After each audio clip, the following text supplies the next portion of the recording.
Be sure to watch my TED Talk on londonreal.tv. This week on Silicon Reel, Anastasia Emmanuel, Indiegogo. I'm finding innovations and amazing products out in the tech sphere and helping them raise finance. I 100% believe in what Indiegogo is trying to achieve. I genuinely think it's transforming the finance industry. If you're going out to raise money through Indiegogo or another crowdfunding platform just for the money, you're going to do it wrong. You have to be savvy when it comes to marketing and outreach and getting people excited about your product from the beginning. What Indiegogo does is make you smarter, faster. Silicon Reel presents Anastasia Emmanuel, Indiegogo. The world should decide what ideas come to life, not a handful of people who can sign a check.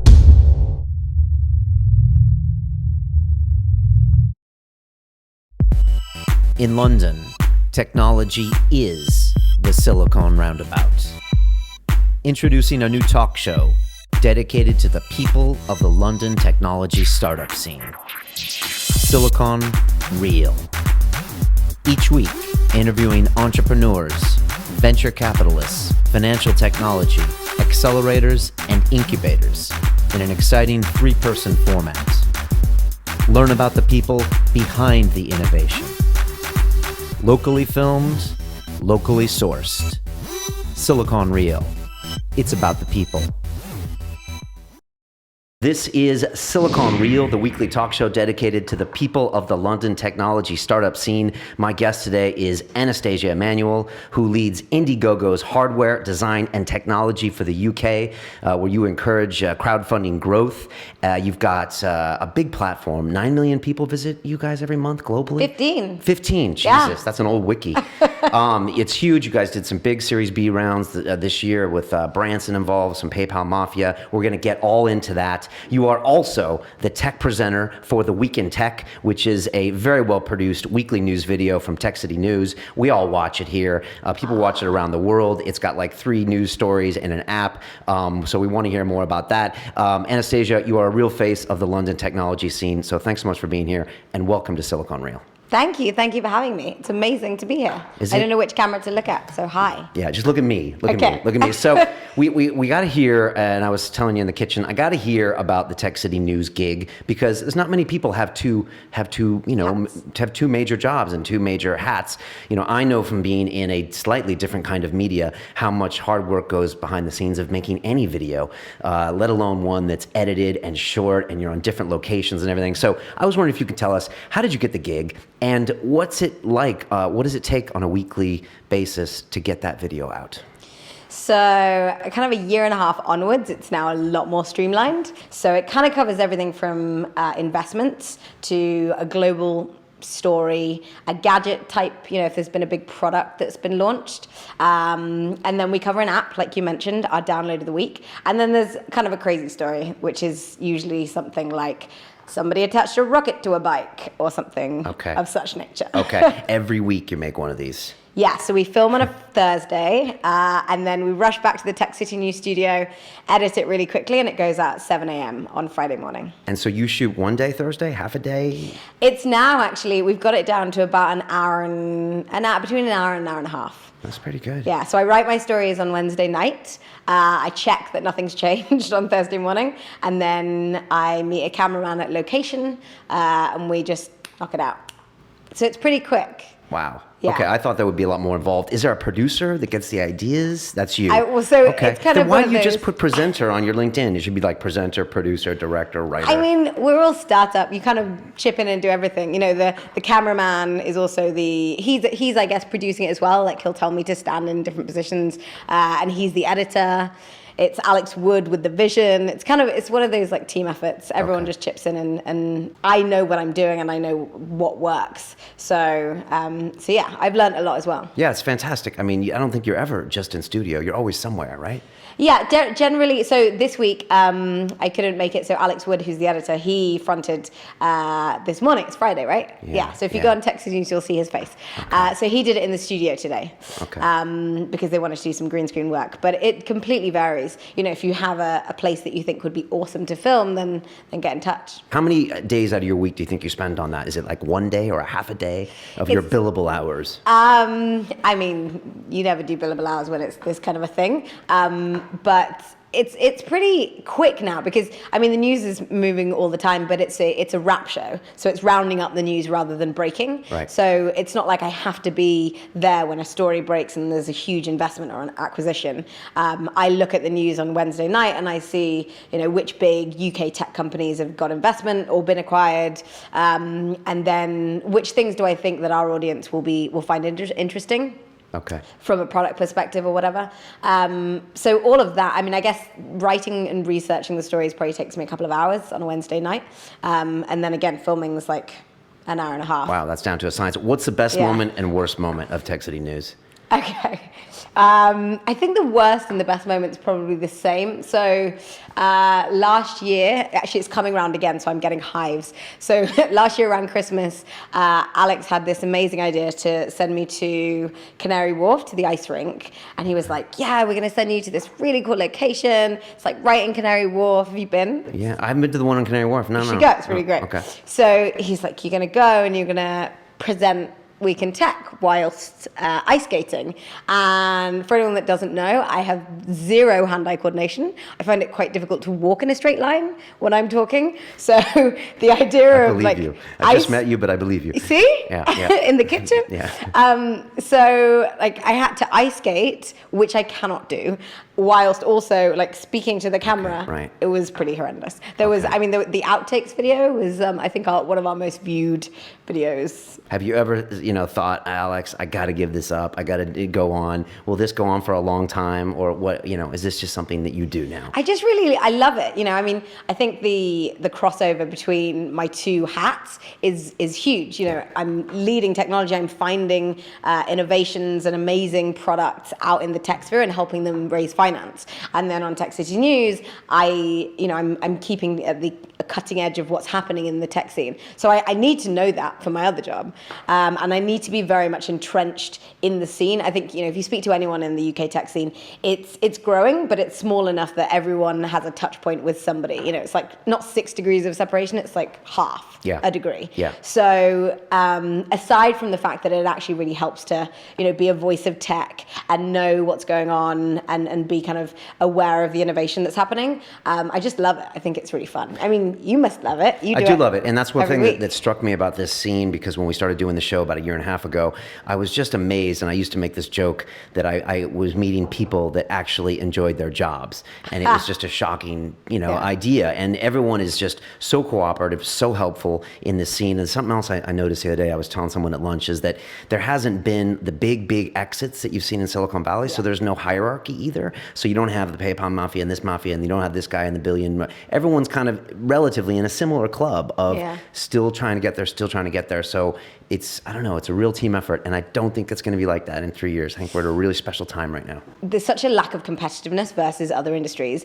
And you're right, I think it's because of that lack of hierarchy. But then I think if you look at it from the flip side, because there haven't been those huge acquisitions and those huge exits, I think that's why we're in a different finance position. Like, there isn't as much money here. Like, you look across the pond and the PayPal mafia and, the big IPOs, they've made their money and they've invested back in the ecosystem. Right. And that's why there's more VC money flying around. That's why there's more angel money. I think, the question of, why are we so behind? And our investment scene is so different versus Silicon Valley. I don't necessarily think it's a problem. I just think we're at a different stage. Okay. I think if you fast forward 5 years, when the Moshi Monsters of the world and Just Eat IPO, those start happening, I think you'll start seeing that money coming back in. But I hope it doesn't make people. And then mean. people will stop to be nice, right? No, that's not good. It's funny because we're in London, and there's huge industries in London, like media,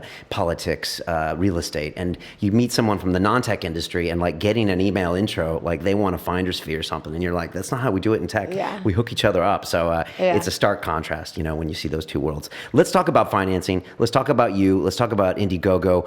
When you went to work for them over a year ago, right? About a year and a month ago. Why go work for a crowdfunding platform? Was it something you went to seek out? Was it something that when you went in, you had a certain idea about, and when you got there, it was something completely different? Why?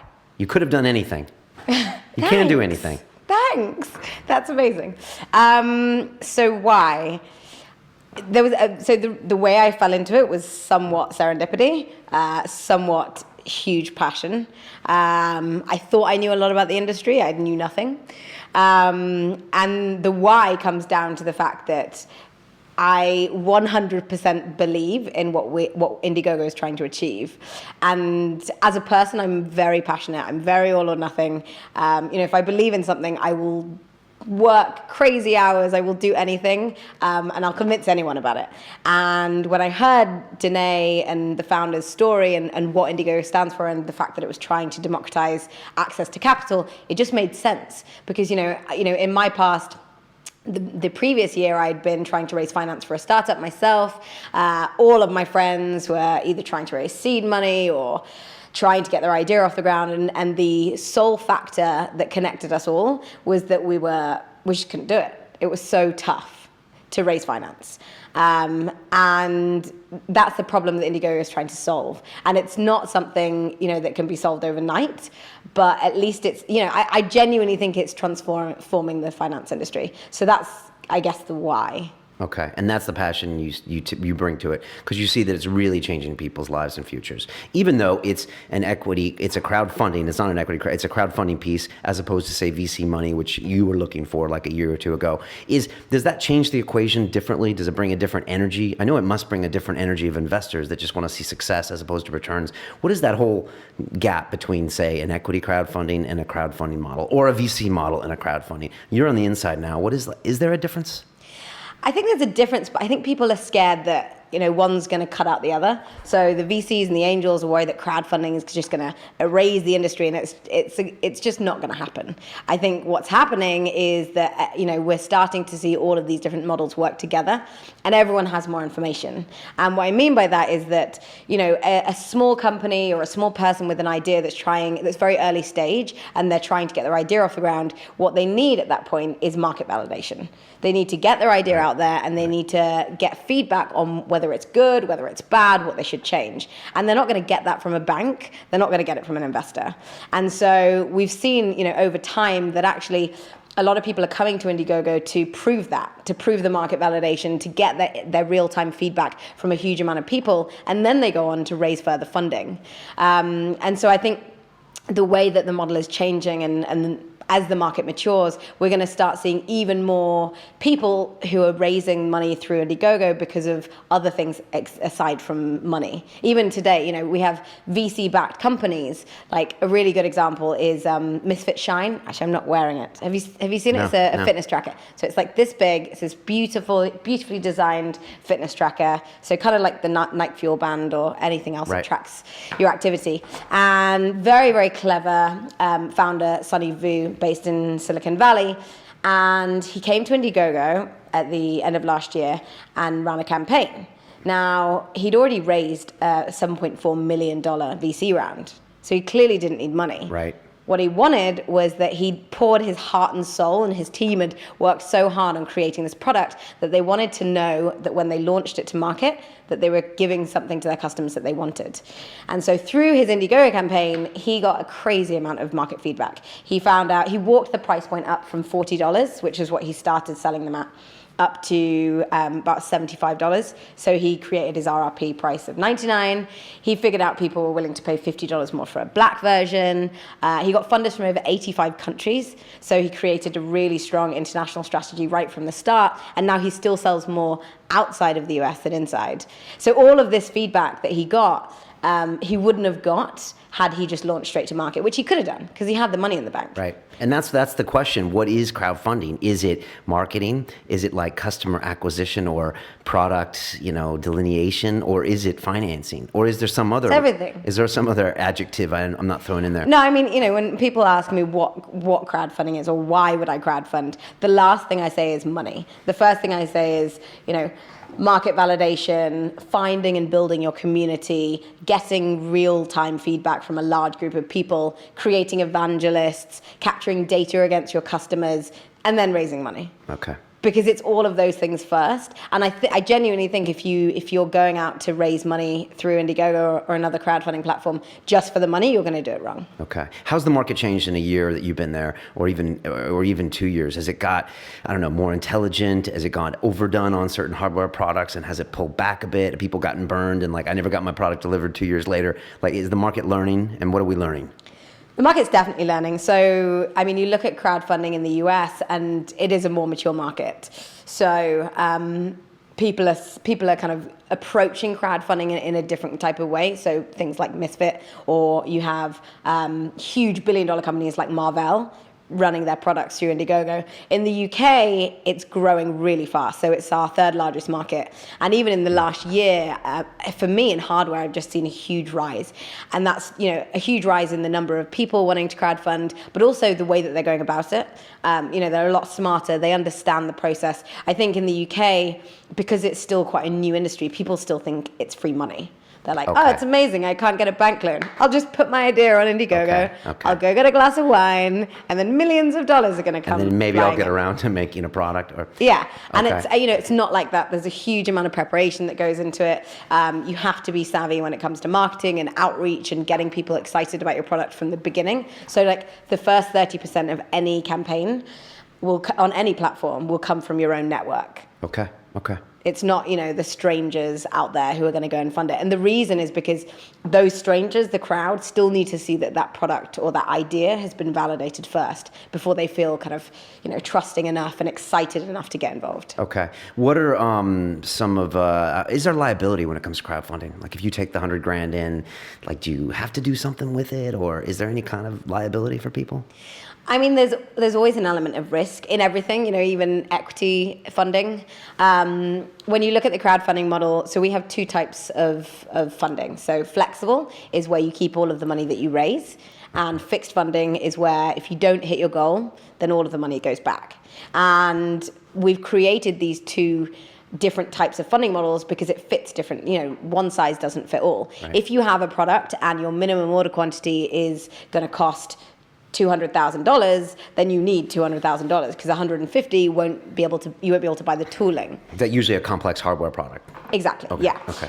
And therefore you should go for fixed funding. However, if you're doing it for market validation, like Misfit was, or if you're doing it because you want to get your product out there and get feedback, or you want to do it for a marketing kind of effort, and there's another form of finance, like you have some money in the bank, or you have a potential seed funder, then flexible funding is the way to go. And with a lot of projects, I think knowing exactly how much money you need is tough, particularly kind of outside the hardware space. Everyone wants the $1 million or the pounds, right. Okay. but it's actually, crowdfunding works in exactly the same way as every other type of finance. You raise a small amount of capital, you prove what you said that you were going to do, and then you go back and get some more. Okay. 3 tips that you would give people if they're going to come on Indiegogo for the first time. What would you tell them? If you have hardware, talk to me. That doesn't count as one of my tips. So the first one would be prepare. So do a lot of research. We have created a crazy amount of resources that should basically tell you how to run your campaign. So, when you're looking at your campaign page, you have a video, you have your perks, you have your pitch. It's very simple things like your video. You definitely should have a video. You'll raise 115% more if you have a video than if you don't. Keep it short. You have to be on the video. It needs to feel very open and transparent. People are investing in people. They want to hear stories. Yeah. There's 4 main reasons. I'm diverting, but there's 4 main reasons why people fund, like the motivations of why people fund. First one is people, so they know you, they're your friends, they're your family. Second one is passion. So I love film, you love film, you're a filmmaker, I'm going to fund you. The third one is participation, which is the idea that people want to be part of something that's bigger than themselves. So you have a 9-to-5 job and you have 3 kids, but you really wish you could do more for Parkinson's research. Or make a film or something. Yeah. Or you wanted to be a rock star and your dad made you become an accountant. That's not my story. And then the last one is perk. I was about to say, is it going to start with a P? It has to. It's the 4 Ps right, okay. of crowdfunding. All right. What's a perk? A perk is something that you're giving in exchange for the contribution. So it can be something physical, as in a product. So you get the fitness tracker, or you get the Raspberry Pi laptop. It's a recent campaign. Right. Or it could be an experience. So it could be you get to be on set of this film. So like an amazing example of a film perk was an Australian guy was raising money to hire this amazing zombie makeup artist. And what he did was he said, for $200, I'll make you up as a zombie. So you'll be a zombie in my movie. And for $1,000, I will kill you in this zombie movie. Oh, that's cool. And it sold out. Yeah. Geez, So you think about that and you're like, so he sold 6 of those 1,000 and then loads of I think 60 of the 200. So people were paying him to be in his movie. Normally you pay extras. So not only does it flip the finance model, but it actually gets people really involved and really excited. So that's a really good example of an experience that you're giving to someone in exchange for some funds. Okay. Are there certain things you won't fund as a company? Certain projects? Unless it's illegal, no. Okay. Will you do like medical research or you'll do that? Okay. So Indiegogo is a completely open platform. Okay, which makes you different than the big bad wolf of Kickstarter, right? We might as well talk about them. I guess you compete with them. Do they do things different than you? Can you both exist in the ecosystem in the long run? What's your take on them? Absolutely, more people can exist in the ecosystem. There's over 900 platforms. I know. I used to see them on the tube, in the world now. and I was like, "You guys are a little late." I used to see tons of them, but There's 900. You two are the only two that I hear regularly. So Indiegogo is quite different in terms of a platform to quite a lot out there. So the first big difference is the funding model. So I said the flexible versus fixed. Okay. We're an open platform, so we were founded to try and democratize access to capital, to try and get rid of the gatekeeper. So it makes no sense for us to tell you whether your idea is good enough or not. We've seen time and time again that a small group of people are wrong. They're just wrong. Like the zombies, like the zombie killers. Like the zombies. Right, right now, there is the campaign. You can have a look at it. It's called Accent Cat headphones. They're these headphones that have cat ears, and you can flip them, and they have speakers. Okay. And so you look at them. I remember looking at them and thinking, I don't think I would buy those. I'm not really sure who would. And then you look at them now, and they're still funding. They've raised over $2.8 million from over 17,000 people. And it actually makes me love my job more, because I thought it was kind of a crazy idea. Right. I was like, I will never wear them. I'm not ashamed to say. But I'm not right, because I'm not representative of the world. And that's why Indiegogo exists, because the world should decide what ideas come to life, not a handful of people who can sign a checkbook. Right. That's why the startup industry as a whole exists, because people are saying that they don't believe that you're doing it right. Okay, so you open to anything. Kickstarter has limits on what they do. You can't do this, you can't do that. We're completely open. So we don't have a submission process. So you could launch a London Real Indiegogo campaign right now. Okay. We also don't curate, so we have a merits-based platform, again, because we want to try and democratize and level the playing field. Okay. So we don't decide what sits on our homepage. It's all based on our GoGo factor, which is a proprietary algorithm that measures the success on your campaign. It's not dissimilar to the Google PageRank. So depending on how hard you're working, i.e., how much traction, how much traffic, are you writing back to people, are people commenting, all of these types of things, not just funds raised, that all goes into your GoGo factor, and the higher that is, the more you go up our trending pages. And that's what everyone wants. They want to be on the homepage where there's 15 million monthly uniques. Right. Did someone make mashed potatoes? Was that an Indiegogo campaign? That was another platform. Oh, okay, sorry. Okay. But we've had our fair share of But that did well, crazy right? campaigns. They raised 6 figures for the mashed potatoes? I think, or potato salad. Sorry. Anyways, look that up. Let's talk about equity crowdfunding really quickly. We had a year ago Jeff Lynn from Cedars in here. Yeah. They've had some pretty good success in a year. One of my former guests, James Dawson from Humble Grape, raised about £500,000 on there, and we've seen equity crowdfunding get some legs in the UK. I mean, I think it's still not allowed in the US, I think. No. Is this something you guys are going to be getting into? What's your read on it? Are they two separate markets, in your opinion? Will we see an Indiegogo equity side at some point? So funnily enough, Danae Ringelman, our founder, initially wanted to try and democratize capital, so equity capital, but it was illegal because the Jobs Act hadn't been passed, and even now the third phase of the Jobs Act hasn't been passed, so it's not legal. Okay. So in the US. In the US, sorry, right, okay, yeah. Right. And we're a US-based company. Yeah. And so that's why they created this rewards-based, perks-based system. And that's why it exists, because, we were the first ever crowdfunding platform. We were founded in 2008 when the word crowdfunding didn't exist. So they were like, we have to work around this. And they created this system where you get something in exchange for something. Saying that, obviously, as the first and the world's largest crowdfunding platform, we've been very instrumental in the equity debate and the talk of it in the US. So in 2011, we were invited down to the White House, and our founders have been talking very closely to the administration about equity crowdfunding and the possibilities. And the White House actually used a lot of our Indiegogo campaigners as proof that, this model does exist, and that these ideas, all of these amazing innovations that are now live in the world, creating jobs, wouldn't have come to pass had it not been for Indiegogo and crowdfunding. So when you're going to the White House, I'm thinking it's 10 years. Huh? When I'm thinking you're visiting the White House, I'm thinking you're waiting 10 years for anything to happen. That's what goes through my brain. They're moving pretty fast. I mean, I don't know when the third phase of the Jobs Act is. But since you're an American company, you're kind of restricted in that sense. Yeah. So a lot of people say, why don't I do equity crowdfunding for Indiegogo, because I'm in the UK. But yeah, not only are we a US company, but our perks-based business is growing so fast that we really want to focus on it and, put all of our efforts into that. Saying that, it's not that we won't ever look at equity crowdfunding, but right now our efforts are very much focused on perks. Okay. Yeah, the securities laws in the States are pretty tight. We had that depression and the crash and all the and so they're really tight about that. So I think it's going to be a while longer, but that's just one man's opinion. Talk to me about the Yanks. You work for an American company. Yeah. What does that feel like? It must feel different. I'm sure you've been out to the headquarters in the Valley, and I'm sure it's managed in a different way. You worked for UK companies before. What's it like? I've always had a link across the pond. So the video production company I was working at before, the founder moved over to Silicon Valley, and we would always kind of hop there and backwards, and we launched the company out there. So I think I've always had a bit of a tie, and I like the way that Americans do business in that, like, there's no BS, that they just get on with stuff. They're bullshit. Sometimes, they're like too arrogant and too obnoxious. But then Brits are too apologetic.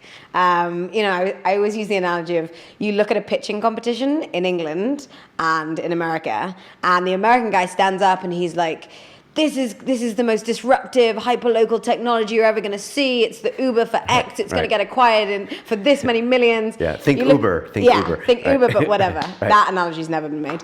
And then you look at the English guy, and he kind of comes on, and he's like, oh, well, we've been working on this idea for a while, and I mean, it's going pretty well. We've got like 5 million users, but I mean, I don't know how many of those will convert into paying users. And it's like they're apologizing continually. Right. For our audio listeners, she's holding her glass and looking in her glass. Oh, right, yeah. Right.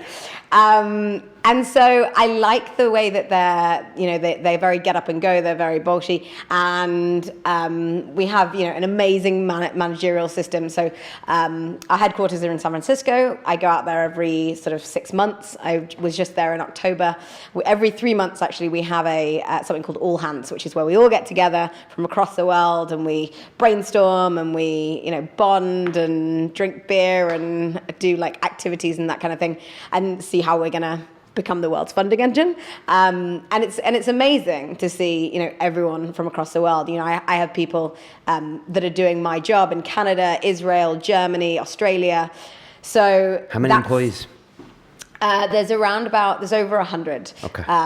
So the main office is San Francisco. Then we have New York and LA, and then people on the ground. Okay. I actually love working for an American company, apart from, obviously at 7 p.m. they wake up. So then you start your day again. That's the only slight downside. So you're getting emails late at night? I'm pretty much work like 24/7, but I love it. People say that's the plus of the American company. They pitch big, they go big, they go big. What's the plus of the British culture and mentality? Just what is it? There's so much. We're so talented. We're being unassuming is actually a good thing if you can channel it in the right way. Right. Teamwork in different ways. Yeah. definitely. I think the amount of talent, and from a kind of tech side, from our strong engineering, from our amazing universities, and also what I've always loved about London is this kind of intersection of all these different industries. I mean, you touched on it.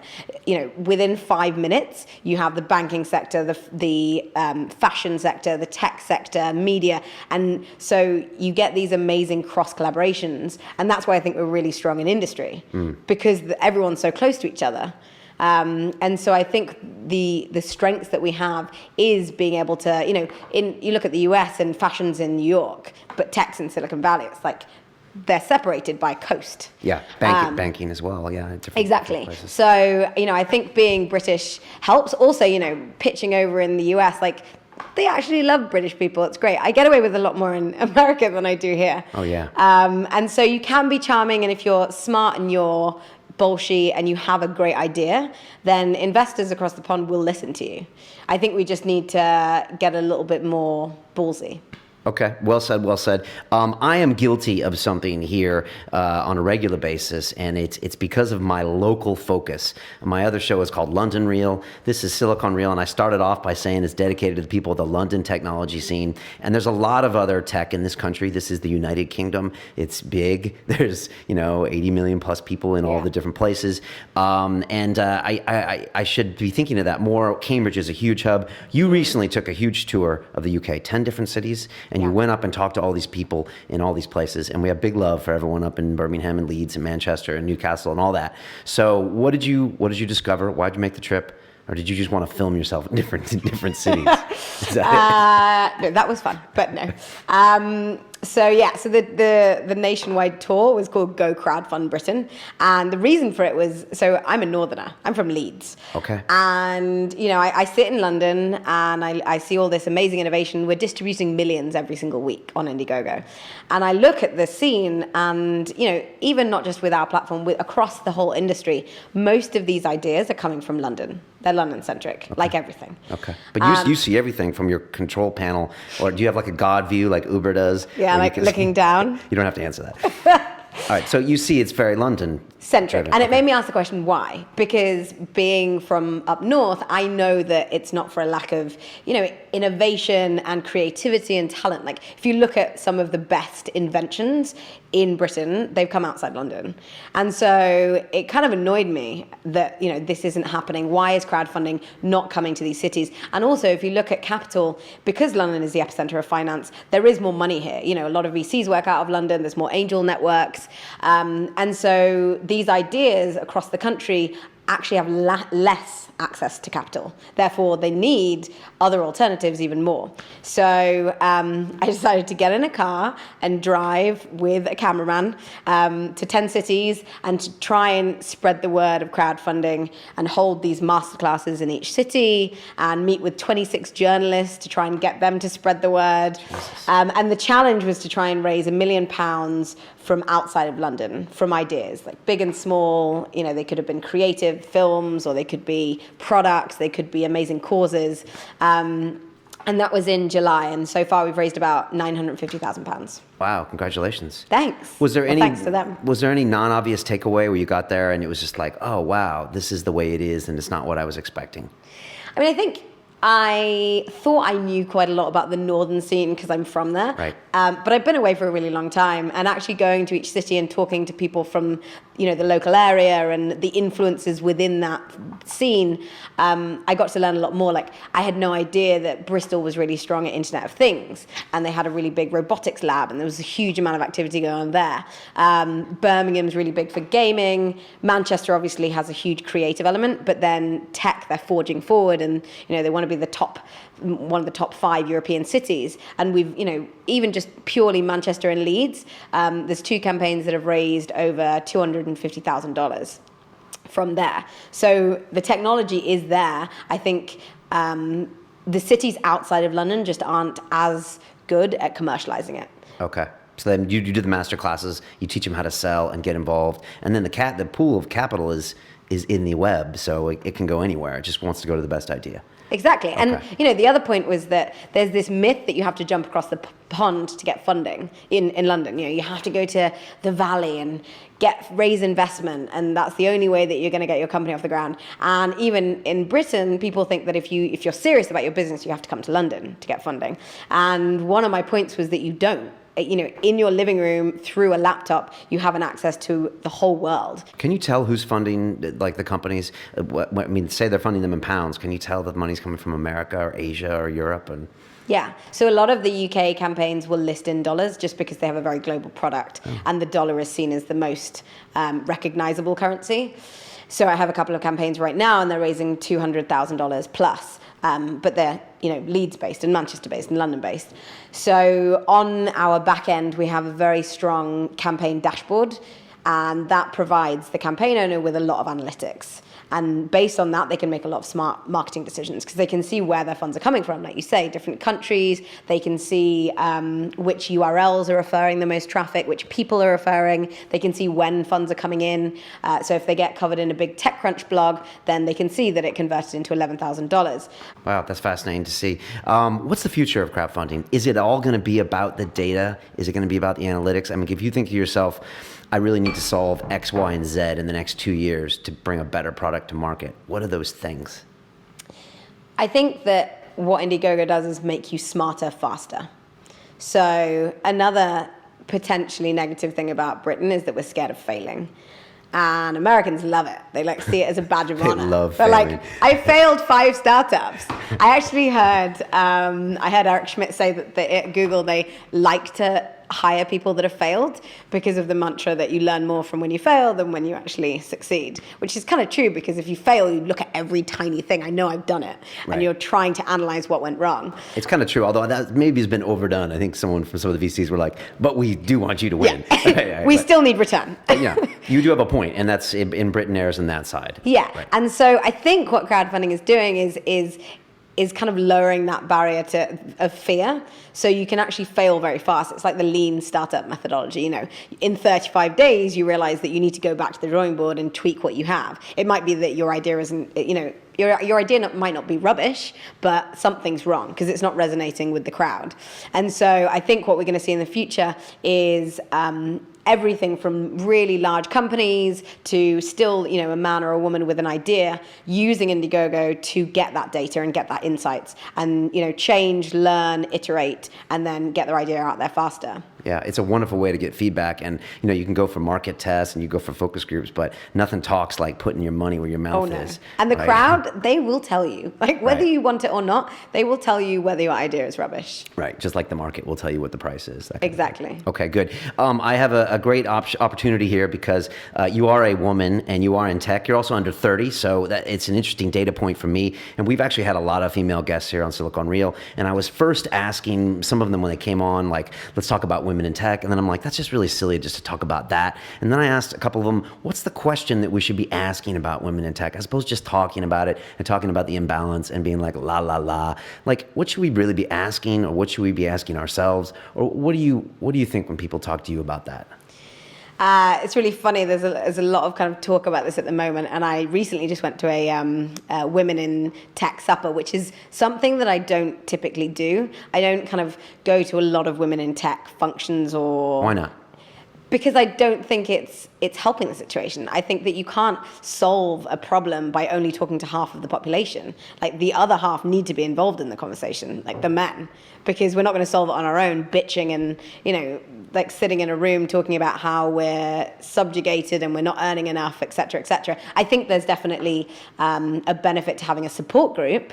And I have strong women in tech who, founded companies and raised 6 million and done amazing things.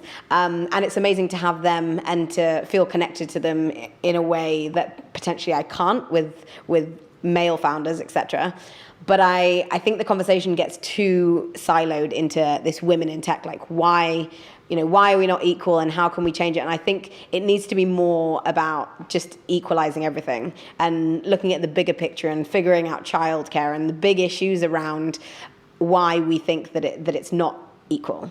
And as a woman in tech, people ask me, what are the advantages or what are the disadvantages?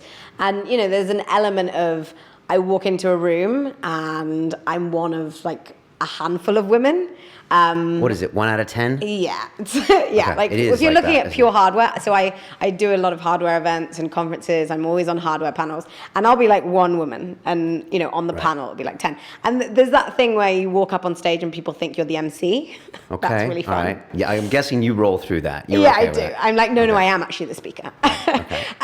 So there's, and I'm a very petite woman, and some people think I look quite young. So that, again, that all doesn't help, Right. in terms of your authority. But I think also if you're smart and you know what you're talking about, then people immediately switch on. And I think the benefit for me is that I can walk up to anybody in any room and they're more likely to remember me purely because I'm a woman.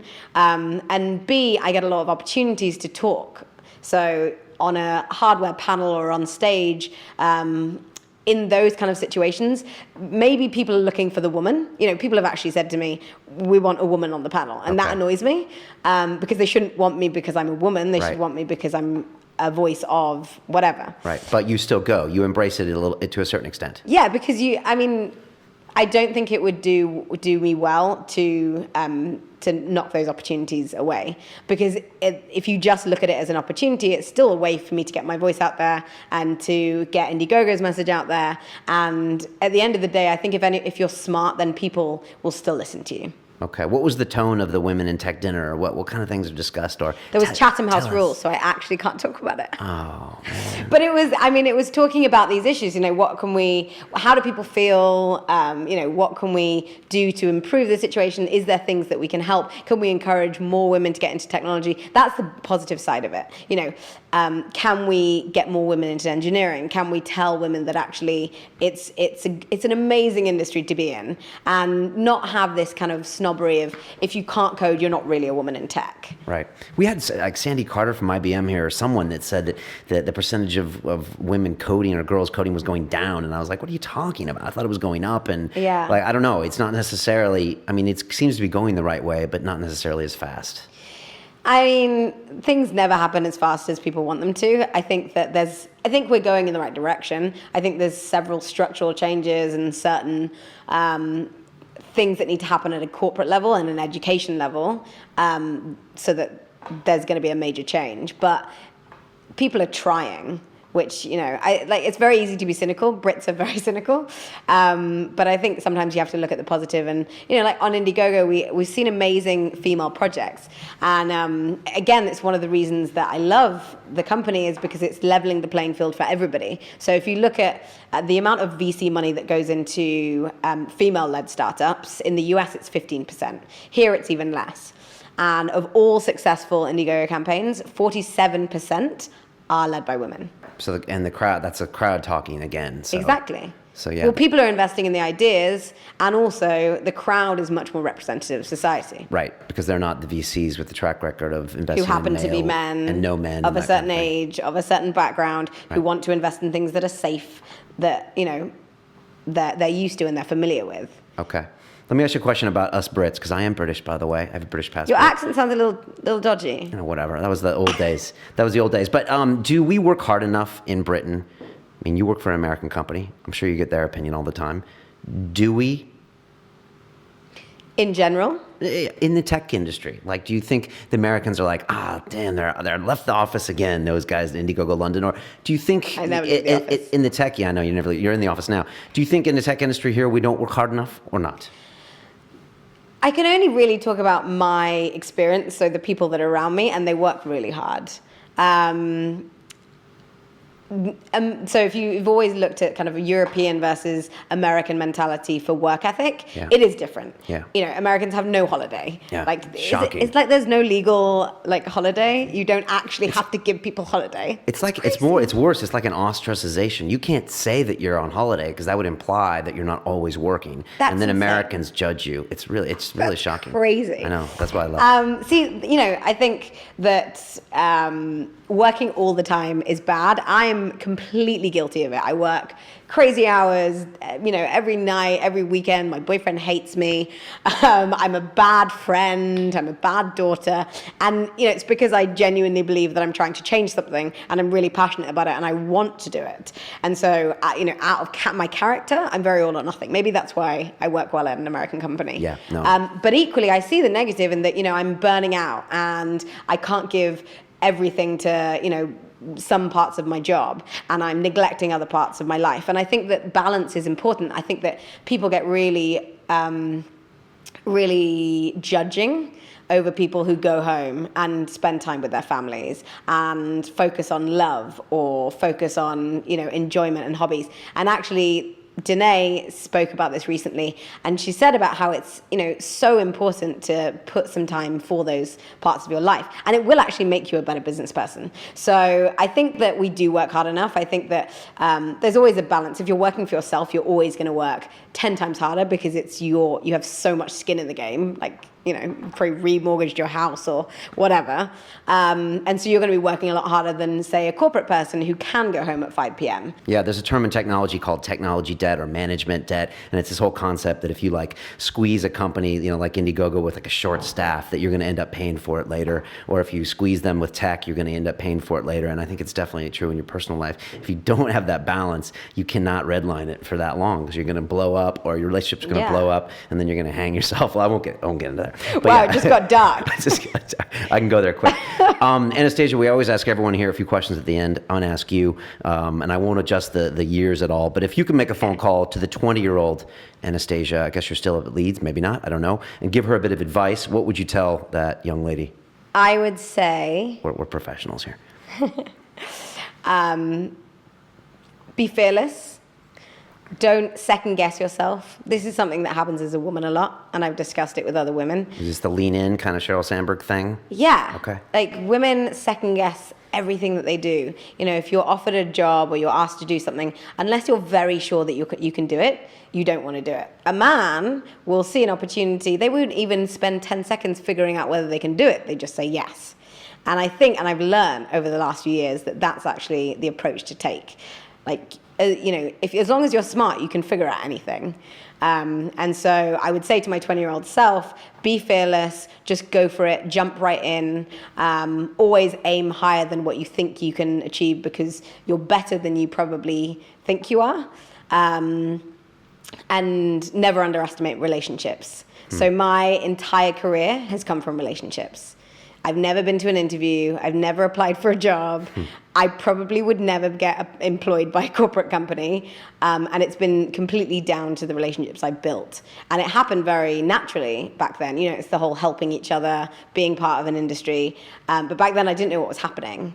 And now at 29, I have an amazing career, amazing network. And so I place even more value on that network. Good advice. What is the best advice you have received, business or personal? It's actually not advice I received, so I've heard it third party. But it was actually Danae, our founder, her father gave her this advice. And when she said it, it really resonated. So her father said, that the world will continually say no because it's just scared of change and it will continually push back. And it's your job as an entrepreneur to keep saying yes and to keep pushing back because the world doesn't like change. It likes to stay the same. Yeah, no, it's so true. Even the people around you that love you will actually resist you changing sometimes. And I felt it when I went to do these shows. I left banking and I had all my banking guys calling me up like, Brian, what are you doing? And I'm like, I'm the one that's unemployed. Why are you worrying about it? And everyone was worried about what I was changing in. So it's kind of strange. And you're right, there is that resistance. You have to trust your gut. That's another piece of advice. Trust your instinct because you're probably right. And if you're not happy doing what you're doing, you won't be very good at it. Right, and your subconscious is telling you lots of things on an instinctual level that you can't always figure out cognitively. Yeah. So last part of that question, to the 20-year-old that's listening around the world that, that dreams of being you, that dreams of coming to London and having your position at Indiegogo or, at Tech City News, what advice do you give them if they want to be involved, get involved in tech community? What do you tell them? Just do it. It's really not that hard to get involved in a tech scene or in an industry, particularly the startup scene. There are meetups every single night, and the people that are there, they just want to grab a beer and talk, and they will help you. So just get yourself out there, stop being scared, or at least, fake it till you make it. That's probably actually the best piece of advice I've ever got given. I'm still doing it. You sound like an American without the accent here. I know. But another really good piece of advice, actually, I just heard is that when you realize that everyone else in the room is also faking it and doesn't know what they're doing, that's when you'll be able to conquer the world, because everyone's in the same boat. Right. So I would say to any 20-year-olds or 25-year-olds out there who are scared of doing it, the same way that I wanted to get into presenting and I had no idea how, I just jumped into it. I picked up a microphone, I started working with a newspaper, I had no idea about technology, I just got in front of the camera and did it and figured it out along the way. So I would say meet as many people as you can, try and find mentors, not through an official mentor program, but find people that you respect, that you look up to, who you want to be in 6 months and who you want to be in 5 years, and ask them advice, listen to what they're saying to you, and just put yourself completely and 100% out there. Well said. I'm going to put one caveat on that, is that I agree you need to take action, and you need to stop reading a book about it. You need to stop watching a podcast about it, and you need to stop researching it and Googling it. You need to actually do it. And I find a lot of times I get emails from people saying, I want to know what camera you use for the podcast. I'm just like, it's actually a procrastination in disguise. When you ask someone a question, it seems like you're researching it, but yeah. I know it's a form of procrastination. Branson says that, right? Just do it. He says just do it. I think he swears in it, but we won't say that. Okay. You just told people to stop watching your podcast, didn't you? Did I? Yeah, you were stop watching podcasts, okay. Just do it. I'm going to fall on that sword. If it'll get some action out there, that's awesome. Anastasia, this has been even better than I thought it would be. What's the best way for people to contact you? Email, Twitter, are you guys hiring? All the usual stuff. So if you have an idea that you want to get out there within hardware and tech and design, even if it's something else, I can send you to the right place. Email me at anastasia@indiegogo.com. I'm on Twitter. I love Twitter. Yeah. At Mini Anastasia, because I'm very small. You are small. I thought you'd be much taller. Oh, this is what, that's Everyone the one thing that people always say when they meet me. They're like, the camera makes you look so tall, and you're such a tiny, tiny person. Yeah, I know. That's why I do camera work. Right. Yeah. But please get in touch with me. I am generally very open to sharing my thoughts or giving you help. And if I can help you in any way, I probably will. So please reach out. And I do love coffee. So. Yeah, I know. She just had some bulletproof coffee. We'll it was amazing. There you go. 100% success rate on that. Not to endorse that product, but it was amazing.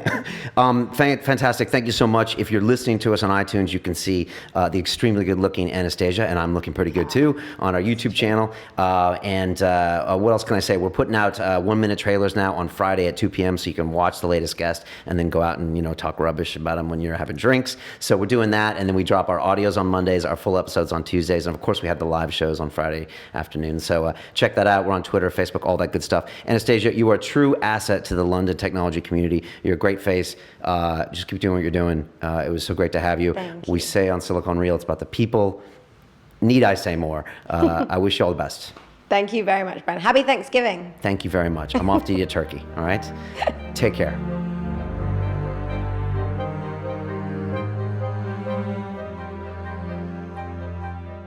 This week on Silicon Reel, Matt Berry, freelancer.com. The GDP of freelancers is actually larger than some nation states. This is like an eBay for jobs. We have a population that just overtook Sweden and Norway. This is really an aspirational brand in the developing world. It's just an amazing company to run in terms of what we're actually doing in the world. We empower entrepreneurs on two sides of the world. All the pain, the time, the hassle, and the cost of turning your ideas and inspiration into reality, we take that away. The cost is about 10 to 20% of what you would normally expect to pay. We've been cash flow positive in this business ever since it began. We had about $300 million of interest in a $15 million IPO. The business is flying. Every single industry is waking up somewhat disruptively to discover it's now dominated by a software business. Every job that you can think of, particularly white-collar jobs, is heading to software. We are in the very, very, very early stages of replicating the first country in software. On Monday, Silicon Reel presents Matt Berry, freelancer.com. We're just trying to be in every job, every country, every language, every currency.